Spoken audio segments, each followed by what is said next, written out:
business permit renewal. Naka-renew na ba ang lahat? So tayo guys, maaga tayong nag-renew no kasi ayaw natin na mahaba yung pila. Kaya kahapon ay nag-renew na tayo ng ating business permit. At buti na lang talaga naalala ko na magre-renew na naman ulit tayo ng business permit natin. At buti na lang naalala ko na konti pa lang yung napila at Friday pala kahapon. Kaya ayun, nagpila agad ako no para makauwi ba tayo at walang pila.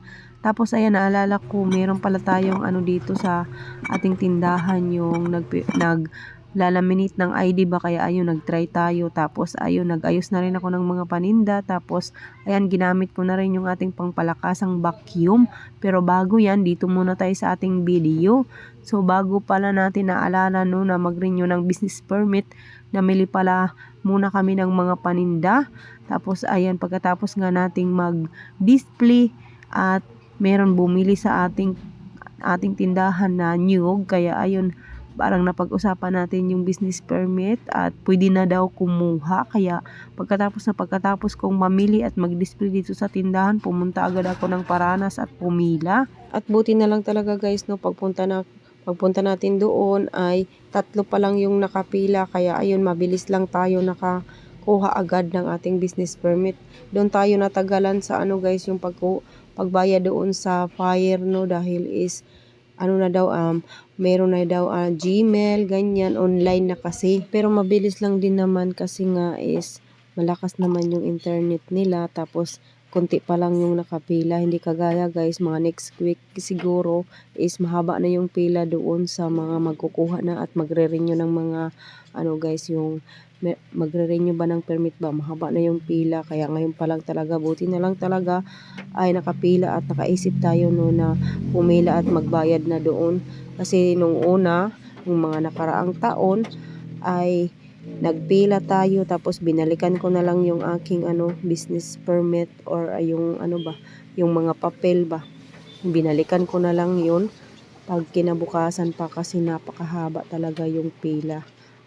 Pero kahapon is 3 lang naman yung nakapila, kaya mabilis lang talaga. Nakauwi agad ako.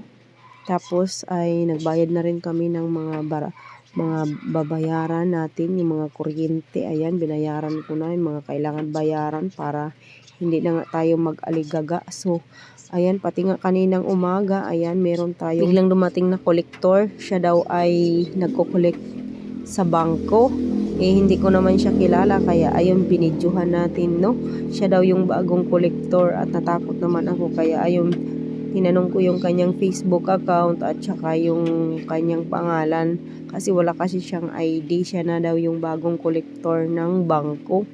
Tapos ayan, pinalagay ko na kay Mr. Alberto yung ating yung ating business permit, pati yung papel. Ayan, ito na siya guys. Ang bilis lang talaga kahapon no.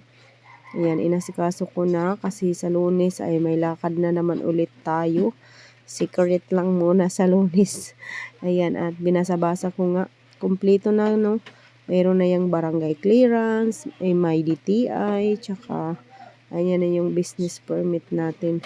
Lahat pala yung ginastos natin is mahigit 2.8 ata yun yung binayaran ko. Kasi yung sa fire ay iba lang yung binayaran doon, 500 pesos yung aking binayaran. Tapos doon naman sa munisipyo yung ating nabayaran ay 2.3 mahigit ata yun. Kaya 2.8 mahigit yung ating nabayaran sa ating business permit renewal. So dahil Sabado ngayon, ayan, at maglalaban na nga si Ate Dromby dyan, inayos ko na yung ating mga punda ng mga unan, pati yung aming mga sapin dito ay ayusin na natin at ipapalaban na natin doon sa baba. Si Ate Dromby na kasi ay nagsisimula na yun magpaikot-ikot ng ating washing. Kaya ayan, pati ito yung aking mga sapin dito dahil ko na talaga na Makati na talaga yung aming dahil 2 weeks na ito hindi pa nalabhan. Every 1 week lang kasi guys yung aking yung mga namin, yung mga ginagamit ba sa sa pagtulog, yan kagaya mga sapin sa kama, yung sa mga unan. Ayan, every 1 week ako niya nagpapalit. Kaso lang ay nabisi naman tayo dito sa ating tindahan, hindi natin agad na palitan at nalabuhan. So ayun, hinatid ko na yung mga labahin dito no na galing sa taas. Hinatid ko na muna doon sa baba para nga maanuhan na ni Ate Dromby, mapili na niya yung mga labahin ba. Tapos ayan, bumalik nga ako dito sa taas dahil nga inasikaso ko yung mga papel guys na dadalhin ko sa Lunes, no, at saka nakalkal ko yung ang dalawa naming ID ni Papa Udo na hindi pa pala na laminate, kaya ayun, isipan ko na ilaminate muna yung mga ID namin ni Papa Udo dahil is meron naman tayong lamination dito sa ating tindahan. So si Ate Amshi kasi ngayon yung naka-duty sa tindahan, kaya ayan ay tinitindahan ko na rin, no, kasi hindi pa siya nagising. At ginising ko na nga kasi nga marami pa akong gagawin doon sa baba. Ako pa yung magsasampay ng mga labahin namin. Tapos Ate Jollibee naman yung yung magbabanlaw ba. Tapos ako naman yung magsasampay. So ayan na yung ating mga ID, no. Ayan, linaminate ko na siya guys, no. O, diba, sabi ni Ate Amshi is mabuti pa daw ako yung naglaminate kasi maganda yung pagkalaminate. Si Ate Jollibee kasi dati yung naglaminate. Yung sa picture naming dalawa ay na anong nangyari doon, iwan ko. Para siyang nakunot. Kaya ayan, buti na lang talaga ay ako yung naglaminate ngayon. Maganda yung kalaminate. Ayan, napawaw tuloy sa Tidronbe dahil habang ako ay nagbo-voice over ay nasa tabi niya ako ay nakikinig siya. Di ba? Oh, tingnan mo naman yung ID. Kitang-kita naman parang nagpalaminate lang kami sa labas. O, di ba? Ganyan lang pala pag laminate si Ate Dromby di marunong. O, di ba? Nakikinig pa siya. Ayan guys, no, inano ko na siya yan. Pwede na kaming maglalaminate dito kung sinong yung may gusto. Kaso lang yung printer namin ay sira pa. Hindi pa napaayos natin dahil nga ay busy pa tayo. So, kinahapunan, ayan, at naningil na naman ulit tayo doon sa palengke. Tapos, ayan, nagbili na ako ng kopi ko blanca dahil ubos na. Nagbili lang ako ng 3 tay, tapos 1 sakong bigas, bumili tayo. Tapos, yung 6 na tray na egg dahil is napakamabili yung ating egg at saka yung tuyo natin. Dahil pagkatapos ng New Year, ayun, yung hinanap nila ay egg at saka tuyo, mabenta yun, kaya ubos. Pati yung bigas namin na ubos na rin. Kaya kanina, yan yung aking inuna pagbili, no, dahil pati kami ay walang sasaingin pag hindi kami bumili ng bigas, char. Tapos ayan, maglilinis na rin ako dito sa ating tindahan dahil mga nakailang araw na hindi ako nakapag-mop, nakapag-vacuum, nakapagwalis dito sa ating tindahan. At saka yun, para makita din natin yung ating tindahan kung ano yung mga kulang-kulang ba para mailista na natin. Tapos pati yung mga alak guys niya pinangbili ko nung nakaraan na pumunta dito yung panel ng emperador. Ayan, dinisplay ko na yung ating jumbo na emperador dahil wala pang may nakadisplay. Tapos ayan yung mga mineral na bote na mga pinag-iinuman ni Ate Dromby dito sa tindahan. Halata naman talaga na siya yung taga-inom at taga-ubos ng ating mineral dito. So ayan na guys, naka-display na tayo, no. So nakita na natin kung ano yung pinakamabenta ng mga alak. Ayan, bungi-bungi na siya.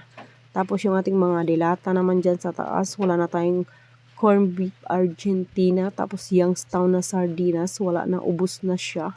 Ayan, makikita natin pag inayos natin yung ating mga paninda kung ano-ano yung mga kulang-kulang natin dito sa ating tindahan. Kaya dapat talaga natin ayusin. Tapos yung egg naman na binili ko, ayan, buti na lang talaga ay meron ng XL.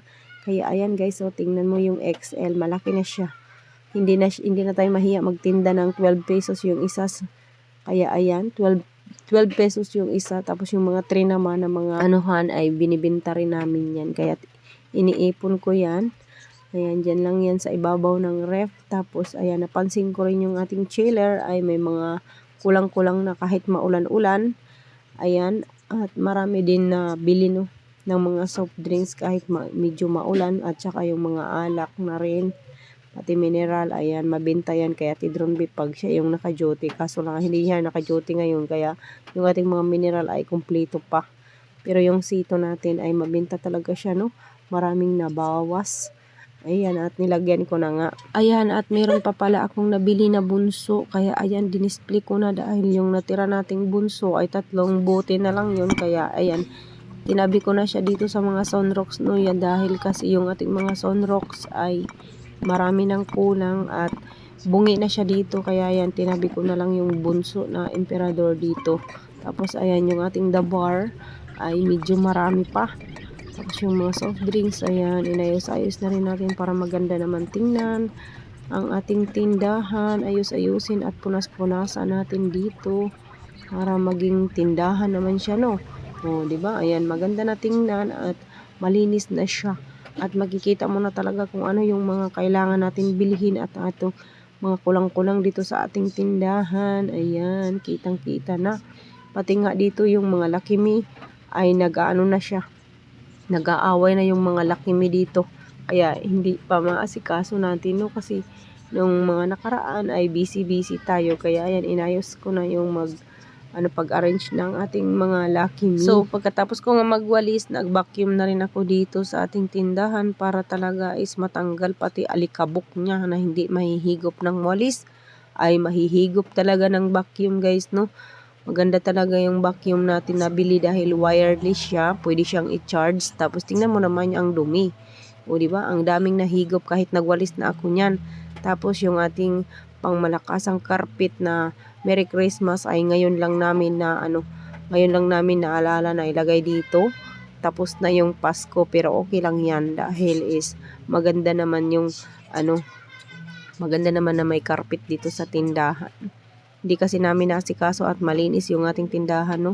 Dahil is napaka-busy nga natin. Ngayon lang natin nalinis at maglagay ng carpet. Kaya, ayan, ngayon lang natin talaga naasikaso yung ating tindahan. O siya, guys, ang haba na naman yung aking daldal. Hanggang dito na lang muna yung ating daldal. Sa Lunes, mag-renew na kayo ng inyong mga business permit. Hanggang dito na lang tayo. Thank you for watching. God bless us all. Bye. Thank you for watching.